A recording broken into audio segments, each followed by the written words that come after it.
Hi friends, நம்ம இன்றைக்கி வீடியோவில் என்ன பார்க்க போகிறோன்னா பீஃப் ஃப்ரை. இது வந்து முஸ்லீம் லேடி ஒருத்தர் வந்து சொல்லிக் கொடுத்த ரெசிபி. அவ்வளோ சூப்பரான ரெசிபிங்க.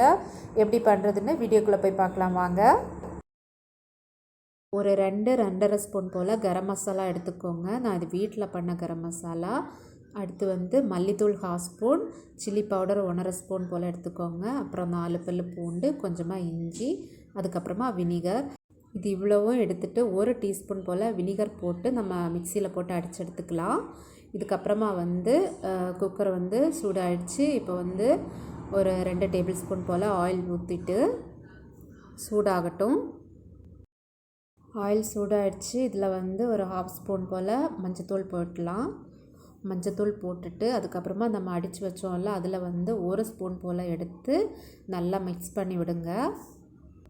ஃப்ரெண்ட்ஸ், என்னோடய சேனலை வந்து சப்ஸ்கிரைப் பண்ணாதவங்க கண்டிப்பாக சப்ஸ்கிரைப் பண்ணுங்கள். அப்போ தான் நான் வந்து புது வீடியோ போடும்போது உங்களுக்கு நோட்டிஃபிகேஷன் வரும். இந்த டிஷ்ஷுக்கு வந்து முக்கியமாக டேஸ்ட்டு கொடுக்குறதே வந்து அந்த கரம் மசாலா தான். அந்த கரம் மசாலா வந்து நம்ம வீட்டில் பண்ணும்போது தான் அதோட டிஷ்ஷுக்கு வந்து உண்மையான நல்ல ஒரு டேஸ்ட்டு கிடைக்கும். ஸோ மேக்ஸிமம் வீட்டிலே வந்து கரம் மசாலா பண்ணி இதை செஞ்சு பாருங்கள். இப்போ வந்து நம்ம போட்ட கரம் மசாலாவோட பச்சை ஸ்மெல் மாறிடுச்சு. இப்போ வந்து கொஞ்சம் கருவேப்பிலை ஆட் பண்ணிக்கலாம். ஓகே, நம்ம வந்து பீஃப் ஒரு 1/2 kg போல் நான் பீஃப் எடுத்திருக்கேன். இந்த பீஃபை வந்து இந்த மசாலா கூட போட்டு நல்லா மிக்ஸ் பண்ணிவிட்டு அது வேகிறதுக்கு கரெக்டாக கொஞ்சம் தண்ணி ஊற்றி நம்ம இப்போ இதை வேக வைக்கலாம். நல்லா மிக்ஸ் பண்ணிட்டோம். நமக்கு இப்போ இதில் கொஞ்சம் உப்பு ஆட் பண்ணிக்கலாம். ஆட் பண்ணிவிட்டு தண்ணிமாக ஊற்றி வேக வச்சிடலாம். ஃபஸ்ட்டு கொஞ்சம் நேரம் குக்கர் மூடாமலே வேக வைக்கணும். பாருங்கள், அதிலேருந்து தண்ணி வந்திருக்கு.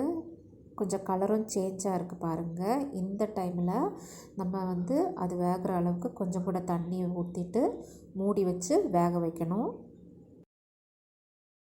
ஓகே, நம்மளோட பீஃபை வந்து நம்ம வேக வச்சு எடுத்துட்டோம். அதுக்கப்புறமா வந்து ஸ்டவ்வில் வந்து பேன் எடுத்துக்கோங்க. பேன் எடுத்துகிட்டு அதில் வந்து 2 டேபிள் ஸ்பூன் போல் ஆயில் ஊற்றி சூடாகட்டும். சூடான பிறகு நம்ம மிக்சியில் அடித்து வச்சோம்ல, அந்த மீதம் உள்ள மசாலாவெல்லாம் போட்டுக்கோங்க. அந்த ஆயிலில் போட்டு நல்லா வந்து மிக்ஸ் பண்ணி எடுங்க. அந்த பச்சை ஸ்மெல் வந்து கொஞ்சம் மாறணும், அந்த அளவுக்கு எடுத்துக்கோங்க.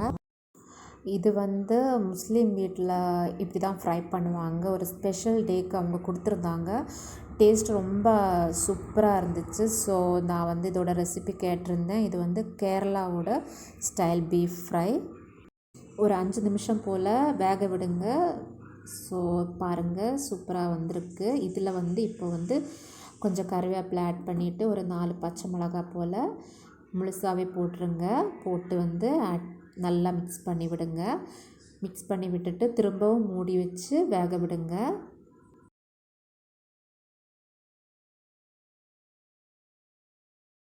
ஒரு 10 நிமிஷம் போல் நல்லா வேக விடுங்க. பாருங்கள் இப்போ எந்த அளவுக்கு வந்திருக்குன்னு. ஆயிலெல்லாம் வந்து தனியாக ரவுண்டில் நிற்கிது பாருங்கள். இந்த கன்சிஸ்டன்சி வரும்போது நமக்கு வந்து மசாலா ரெடி ஆயிடுச்சுன்னு தெரிஞ்சிடும். ஸோ இப்போ வந்து நம்ம வேக வச்சுருக்கோம்ல, வெந்திருக்குல்ல, அந்த பீஃபை வந்து இதில் ஆட் பண்ணிக்கலாம். பீஃப் ஆட் பண்ணிவிட்டு மசாலா கூட நல்லா மிக்ஸ் பண்ணி விடுங்க. பாருங்கள், நல்லா மிக்ஸ் பண்ணி எடுத்துட்டோம். இதை வந்து அப்படியே வச்சுட்டு ஒரு 10 நிமிஷம் போல் மூடி வச்சு வேக விடலாம். இப்போ வந்து ஒரு 5 நிமிஷம் போல் ஆயிருக்கும். இடையில வந்து ஓப்பன் பண்ணி நல்லா மிக்ஸ் பண்ணி விடுங்க. அப்புறம் வந்து உப்பு தேவைக்கு வந்து ஆட் பண்ணிக்கோங்க. நல்லா மிக்ஸ் பண்ணி விடுங்க. ஒரு 2 மினிட்ஸ் கழித்து திரும்பவும் ஓப்பன் பண்ணி திரும்பவும் மிக்ஸ் பண்ணி விடுங்க. ஏன்னா அடி பிடிக்கிறதுக்கு சான்சஸ் இருக்குது. ஸோ அப்பப்போ ஓப்பன் பண்ணி நல்லா மிக்ஸ் பண்ணி விடுங்க. இந்த டைமில் வந்து ஃப்ளேம் லோவில் இருக்கட்டும். ஓகே, ஒரு 10 நிமிஷம் போல் ஆயிருக்கு. நம்மளோட பீஃப் ரெடியாக இருக்குது.